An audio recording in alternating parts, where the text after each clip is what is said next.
ఈ వీడియోలో sparkling metallic ఎట్లా స్ప్రే చేయాలో నేనైతే చూపిస్తాను. పోయినసారి వీడియోలో మనం ఎంఆర్ఎఫ్ కంపెనీకి సంబంధించిన ఎపాక్సీ ప్రైమర్ అయితే మనం స్ప్రే చేసాము.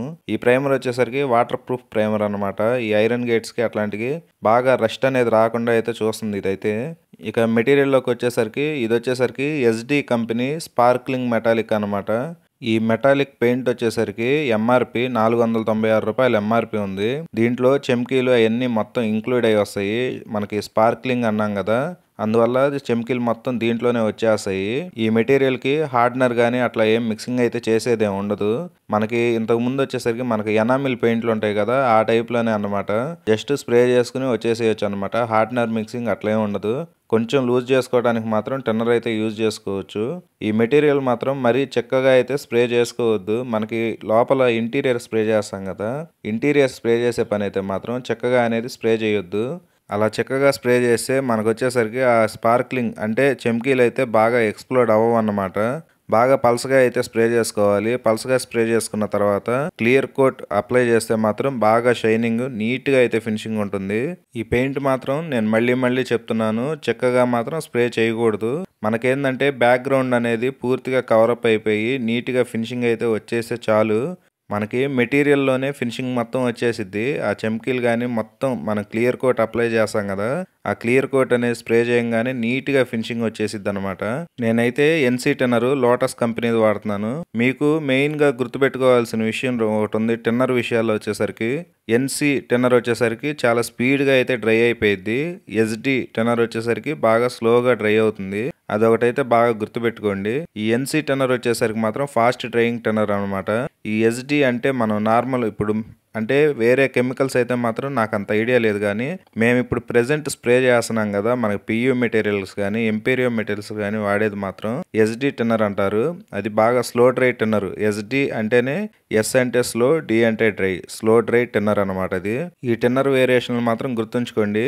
ఒకవేళ మీకు కానీ ఏదన్నా మెటీరియల్ కానీ స్ప్రే చేసేటప్పుడు మీకు ఎలా చేయాలి ఏంటి తెలియకపోతే ఆ పెయింట్ డబ్బా మీదే ఇంక్లూడ్ చేస్తాడనమాట. ఫాస్ట్ డ్రైయింగ్ టెన్నర్ యూజ్ చేయాలా లేకపోతే స్లో డ్రై టెన్నర్ యూజ్ చేయాలా, టెన్నర్ కోడ్ అవన్నీ అయితే మాత్రం ఆ డబ్బా మీదే మీకు రాసేసి ఉంటుంది. మీకు ఇంతకుముందు మీకు ఎంపీరియో టెన్నర్ అసలు రావట్లేదని చెప్పేసి అనుకున్నారు చాలా మంది. నేను అయితే మొన్న కూడా యూజ్ చేశాను, మీకు పిక్ కూడా ఒకటి పోస్ట్ చేశాను ఎంపోరియో టెన్నర్కి. మనం ఎంపోరియో మెటీరియల్ యూజ్ చేసేటప్పుడు మాత్రం ఎంపోరియో టెన్నర్ కంపల్సరీ యూజ్ చేసుకోవాలి. ఫినిషింగ్ చాలా బాగా వచ్చింది. చాలా వరకు ఏంటంటే ఎంపోరియో టెన్నర్ కానీ ఒకవేళ దొరకపోతే పియూ టెన్నర్ అయితే యూజ్ చేసుకోండి. పోతే ఈ మెటాలిక్ వచ్చేసరికి స్ప్రే మీరు వీడియో చూస్తున్నారు కదా, మామూలుగా అయితే కింద నుంచి పై వరకు కూడా కొట్టేసుకోవచ్చు. మనం జస్ట్ ఫినిషింగ్ కోసం అని చెప్పేసి ఒక సైడ్ నుంచి అయితే స్టార్ట్ చేశాను అనమాట. మనకి పైనుంచి కింద వరకు కొట్టేస్తే ఫ్లేమ్ ఎక్స్ట్రా అన్నా పెట్టుకోవాలి, లేకపోతే మాత్రం బాగా దగ్గరికి పాయింట్ పెట్టి కొట్టే పని అయితే మాత్రం తెరపలు వస్తాయి. అందుకని చెప్పేసి నేను కింద నుంచి పైకి మధ్యలో సెంటర్ బిట్ల వరకు కొడుతున్నాను. ఇది జస్ట్ నార్మల్గా ఇది వచ్చేసరికి ఒకసారి కొట్టి అయితే ఆపేసేయండి. మనకి పియూ అట్లా మెటీరియల్ ఎక్కేస్తాం కదా, క్లియర్ కోట్ ఎక్కించినట్టు మాత్రం ఈ పెయింట్ మెటీరియల్ అయితే ఎక్కించొద్దు. ఎనామిల్ కానీ అట్లాంటివి ఏమన్నా యూజ్ చేసుకునేటప్పుడు అయితే మెటీరియల్ అయితే బాగా ఎక్కించుకోవాల్సి వస్తుంది. ఈ మెటీరియల్కి అయితే ఎక్కియాల్సిన పనేం లేదు. నీట్గా మనకి బ్యాక్గ్రౌండ్ ఎపాక్సీ స్ప్రే చేసాం కదా ప్రైమరు, ఆ బ్యాక్గ్రౌండ్లో ఉండే ప్రైమరు ఫుల్గా కవర్ అయిపోయిన తర్వాత మనకి నీట్గా ఫినిషింగ్ ఒకటి చూసుకోండి. మనకి ఎక్కడన్నా సార్లు కానీ గీతలు కానీ అట్లాంటివి రాకుండా చూసుకోండి. ఎందుకంటే మనం క్లియర్ కోట్ అప్లై చేసిన తర్వాత పెయింట్ అయితే మనం స్ప్రే చేయలేము. ఒకవేళ మీకు వెంటనే ఫాస్ట్గా 2 కోటింగ్లు కొట్టుకోవాలనిపిస్తే మాత్రం మనకి ఒకవేళ ఏమన్నా ఫినిషింగ్ నచ్చకపోయినా ఏమన్నా సార్లు ఉన్నా కానీ మ్యాక్సిమం 2వ కోటింగ్ కానీ స్ప్రే చేసుకోవాలి అనిపిస్తే ఒక పావు గంట 20 నిమిషాల గ్యాప్లో స్ప్రే చేసేసుకోండి. మనకి ఎక్కువ టైం కూడా అవసరం లేదు ఇది డ్రై అవ్వటానికి ప్రాసెస్. ఇంకొక విషయం ఏంటంటే జాగ్రత్తగా వినండి. మనకి పెయింట్ డ్రై అయ్యే టైంలో మాత్రం మీరైతే స్ప్రే చేయొద్దు. అంటే దాని లిమిట్ అనేది ప్రతి పెయింట్కి దాని లిమిట్ అయితే ఉంటుంది. పెయింట్ అవని పాలిష్ అవనండి, ఆ టైంలో మాత్రం మీరు స్ప్రే చేస్తే డ్రై అయ్యే టైంలో పెయింట్ కానీ పాలిష్ కానీ పెట్టిపోయే ఛాన్సులు అయితే ఉంటాయి. ఒక్కొక్క మెటీరియల్ ఒక్కో టైప్లో స్ప్రే చేసుకోవాలి. మీకేందంటే అన్ని వివరంగా చెప్తాను నేను. హార్డ్నర్ వచ్చే మెటీరియల్స్ వేరుగా ఉంటాయి, రాని మెటీరియల్స్ వేరుగా ఉంటాయి. ఈ హార్డ్నర్ రాని మెటీరియల్స్ అయితే మనం ఎలా స్ప్రే చేసుకున్నా కానీ పెద్ద ఇంపాక్ట్ అయితే ఏం చూపించదు, కానీ హార్డ్నర్ వచ్చే మెటీరియల్ మాత్రం చాలా జాగ్రత్తగా ఉండాలి. దాని లిమిట్ ప్రకారం హార్డ్నర్ అనేది వేసే మాత్రం ఇప్పుడు just normal material paint material కానీ పాలిష్ మెటీరియల్ కానీ దాని లిమిట్ లిమిట్‌లో మాత్రం హార్డ్‌నర్ అనేది మిక్సింగ్ చేస్తే మాత్రం దాని వరకు ఒక పావుగంట, 20 నిమిషాల టైంలో మాత్రం మీరైతే స్ప్రే చేసేసుకోవచ్చు వెంటనే. ఒకవేళ దాని లిమిట్ దాటి గాని మనం హార్డ్‌నర్ అనేది మిక్స్ చేస్తే మనం స్ప్రే చేసే టైంలోనే పెట్లిపోయే ఛాన్సులు అయితే ఉంటాయి. అది మాత్రం కొంచెం జాగ్రత్తగా చూసుకొని చేసుకోండి. ఇది ఫైనల్ ఫినిషింగ్ అన్నమాట. పెయింట్‌లోనే క్లియర్ కోటింగ్ కూడా ఇంకా ఏమి అప్లై చేయలేదు నేను. పెయింట్లో ఫినిషింగ్ అన్నమాట ఇది. ఈ ఫినిషింగ్‌తో మీరైతే స్ప్రే చేసేసుకోవచ్చు.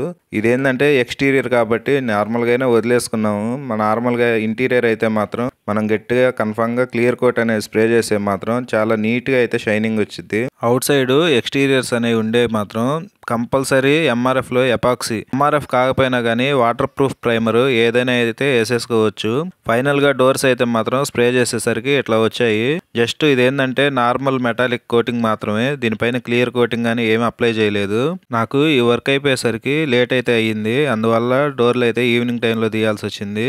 అందుకని చెప్పేసి మీకు కలర్ అనేది కరెక్ట్గా అర్థం కాకపోవచ్చు. ఫినిషింగ్ అయితే మాత్రం చాలా బాగా వచ్చాయి. కలర్ కూడా చాలా నీట్గా అనిపించింది. వీడియో నచ్చితే లైక్ చేసి ఛానల్ సబ్స్క్రైబ్ చేసుకోండి. నెక్స్ట్ వీడియోలో మళ్ళీ కలుద్దాం. నెక్స్ట్ వచ్చేసరికి చాలామంది వాల్నట్ కలర్ డోర్స్ అయితే అడుగుతున్నారు. అందుకని చెప్పేసి నెక్స్ట్ వీడియో వాల్నట్గా సంబంధించింది అవడానికి ఎక్కువైతే ఛాన్సులు ఉన్నాయి. రాయలసీమ వ్లాగ్ ఒకటి ఉంది, అది కూడా నేను అప్లోడ్ చేస్తాను. Bye friends.